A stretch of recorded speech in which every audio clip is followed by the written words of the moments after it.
नमस्कार, cooking with वैशालीमध्ये सगळ्यांचं स्वागत आहे। आज आपण एक स्पेशल रेसिपी बनवणार आहोत, ती म्हणजे कढीपत्त्याची चटणी। बहुगुणी अशी कढीपत्त्याची चटणी आहे। लहान मुलं कढीपत्ता खात नाहीत, भाजीमध्ये टाकलेला कढीपत्ता काढून टाकतात, तर त्यांच्यासाठी अतिशय उपयुक्त आणि सर्वांसाठीच बहुगुणी अशी चटणी आहे। चॅनलला अजूनही सबस्क्राइब केलं नसेल तर सबस्क्राइब करा। चला तर आता आपण रेसिपीला सुरुवात करूयात। सर्वात प्रथम आपण कढीपत्ता जो आहे तो स्वच्छ धुवून घेऊयात। कढीपत्ता स्वच्छ धुवून घेतलेला आहे। आता आपण बाकीची तयारी करून घेऊयात। या ठिकाणी 2 चमचे उडीद डाळ घेतलेली आहे। खरपूस भाजून घ्यायची, आपल्याला लाल रंगावरती भाजायची आहे डाळ। डाळ आपली भाजून झाली, इथे बघू शकता तुम्ही डाळीचा कलर पण चेंज झालाय। हे पण आपल्याला काढून घ्यायचंय। 2 चमचे तीळ घेतलेले आहेत, पांढरे तीळ आहेत। तीळ आपल्याला चांगले तडतडेपर्यंत आणि हलकासा सुगंध येईपर्यंत भाजून घ्यायचे। तर आपले तीळ भाजून झाले, तर हे पण आपण काढून घेऊयात।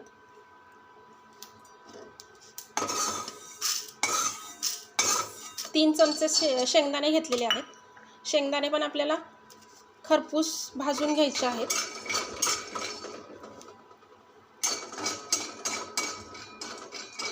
याचं वरचं जे साल आहे शेंगदाण्याचं ते निघलं पाहिजे, अशा पद्धतीने आपल्याला भाजून घ्यायचे शेंगदाणे। थोडंसं तेल टाकले मी यामध्ये, म्हणजे आपले शेंगदाणे छान भाजतील आणि चटणी आपली अगदी खमंग लागेल। शेंगदाणे आपले खरपूस भाजलेले आहेत। आता हे पण काढून घ्यायचे आपल्याला। 4 चमचे किसलेलं खोबरं घेतलेलं आहे, हे पण भाजून घेऊयात। लाल रंगावरती खोबरं पण आपल्याला भाजून घ्यायचे। खोबरंही छान भाजून झालेलं आहे, काढून घेऊयात। अर्धा चमचा जिरं आहे, जिरं पण हलकंसं भाजून घ्यायचे। जिरं भाजून झालं की काढून घेऊयात।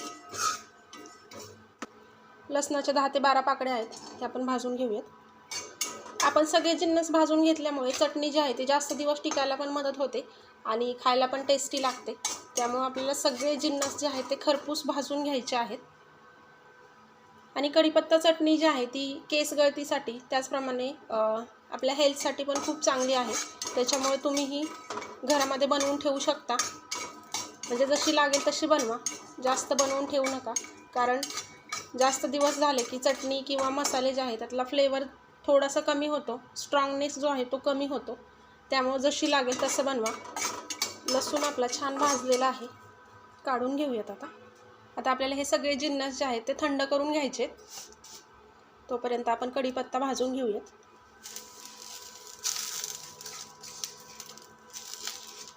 कढीपत्ता जो आहे तो पण आपल्याला चांगला कुरकुरीत होईपर्यंत भाजून घ्यायचा आहे।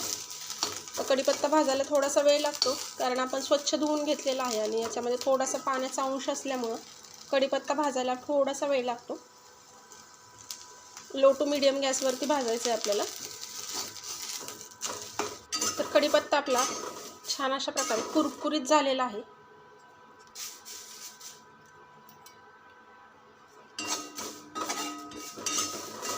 तर इथं बघू शकता तुम्ही कढीपत्ता आपला छान खरपूस भाजला पण गेलेला आहे आणि छान कुरकुरीत असं झालेला आहे।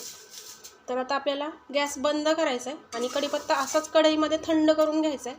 कारण एखादं कढीपत्त्याचं पान जर आपलं थोडंसं ओलसर राहिलं असेल तर त्या कढईतल्या हीटने ते पण कडक होईल चांगलं। त्यामुळे आपल्याला असंच थंड करून घ्यायचं आहे कढईमध्येच कढीपत्ता। भाजून घेतलेल्या सगळ्या गोष्टी थंड झाल्यात। आता बारीक करून घ्यायचं आहे आपल्याला। हे सगळं मिक्सरच्या भांड्यामध्ये घालून घेऊयात आपण। कढीपत्ता पण घालायचा आपल्याला।